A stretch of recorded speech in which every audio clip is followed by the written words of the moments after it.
There's so many languages out there in the world. How do you know what is the easiest language and what is the hardest language? And where should you begin to start learning your languages?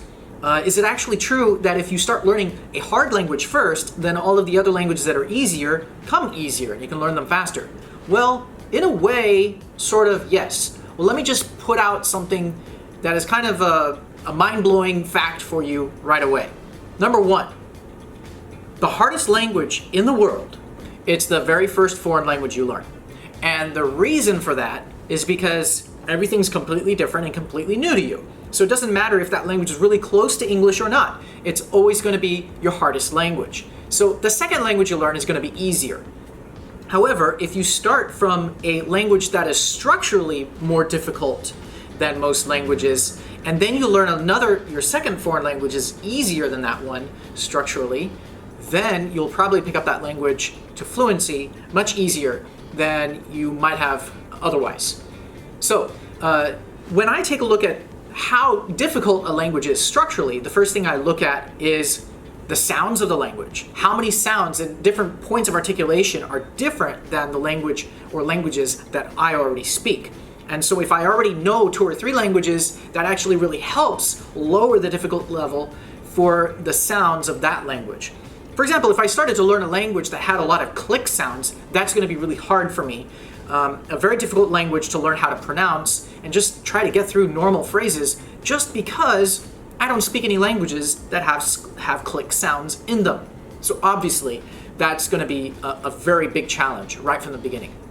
Some languages like Aborigine or indigenous languages of the Pacific Northwest have very complex consonants and consonant clusters. And so those are going to be really, really hard languages to pronounce. And so I'm going to be up against a wall of difficulty right from the beginning. I might not even make it past my first 10 sentences. And it might take me a week just to learn how to say them. So maybe not the best place to start off from. Well, another way that you could look at it is if the language has a lot of sounds that are similar to your own language, let's say you're learning Spanish or you're learning Italian, the German has a few extra sounds, French has quite a few extra vowels. You know, these languages are not too far away from English, and so starting to learn them shouldn't be all that difficult. Also Swedish and Norwegian, not too difficult for the average English speaker. Now the second thing is, how different is the language in terms of word order? And so structurally speaking, the way that we form ideas and we speak, for example, I will say something in English like, oh, the man that I saw was walking down the street. You know, this kind of a sentence that has embedded clauses that continue along are actually completely different than languages in East Asia or the Turkic languages, where one thing depends on the other.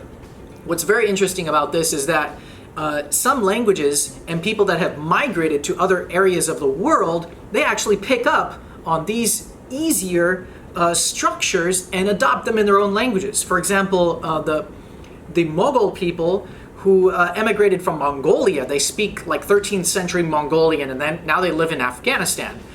They have, for many centuries, they have also been bilingual in Persian, and now they use Persian word order to speak their Mongolian language, which is a very interesting fact. So sometimes people, if their language is really small, they'll end up picking up parts of speech that are easier and more useful to them than their original language actually ever had before.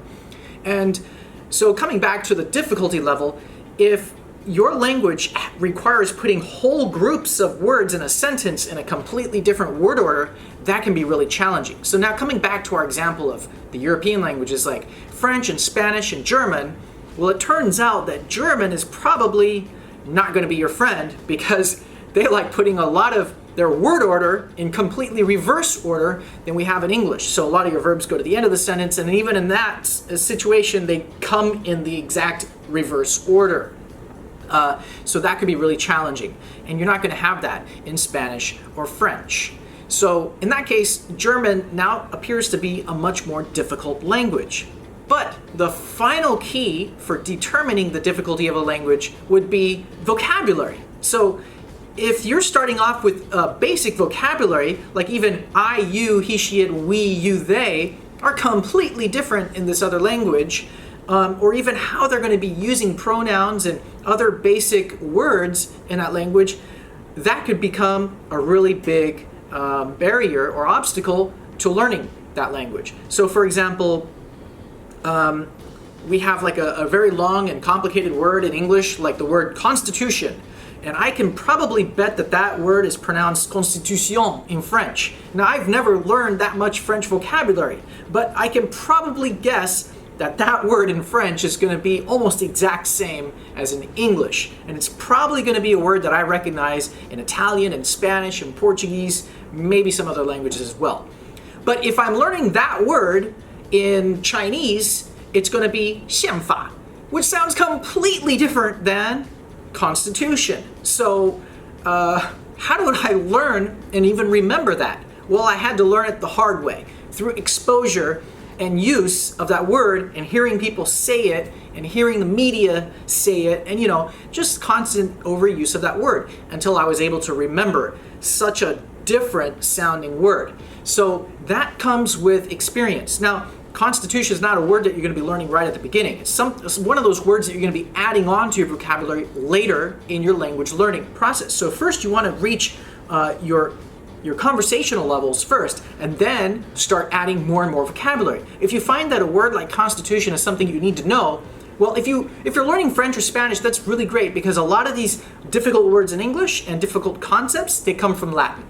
And so any of the Latin derived languages like Spanish, Portuguese, French, and even Romanian, they're going to have very similar structures, similar vocabulary. But if you're learning a language outside of the language family and beyond, like if it's going to be Arabic, or it's going to be a Southeast Asian, or maybe a Native American language, or East Asian language, then you're faced with, you probably need to back up a step. I need to look at the actual roots of the language. So I know that in constitution, you have that noun ending, or a nominalizer with a tion, and you also have a prefix, con. And then what is stitute in the middle? I'd probably have to do more research to figure out what are the roots of that word itself. But if I look at the Chinese word, 宪法, if I was to learn that word in Vietnamese or Korean or Japanese, I'd be able to pick it up and remember it immediately, just because it's so similar. In fact, I'd probably be able to recognize the word just from reading it, even if the word was spelled out differently and not in Chinese characters. So that's the trick with learning vocabulary, is if the languages that you're learning are very similar to your own, you'll be able to pick up the vocabulary very quickly. So the thing with the word like 宪法 in Chinese is that it has two roots there, and 法 just means law, or basically law, like 法律法.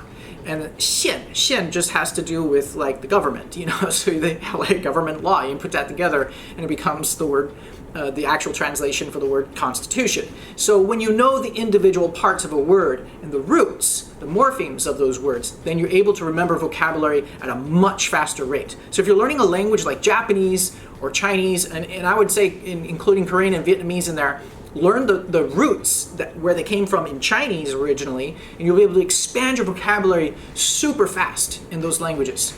All right, good luck to all of you, and don't forget to do more reps and practice your speaking and listening on Glossika.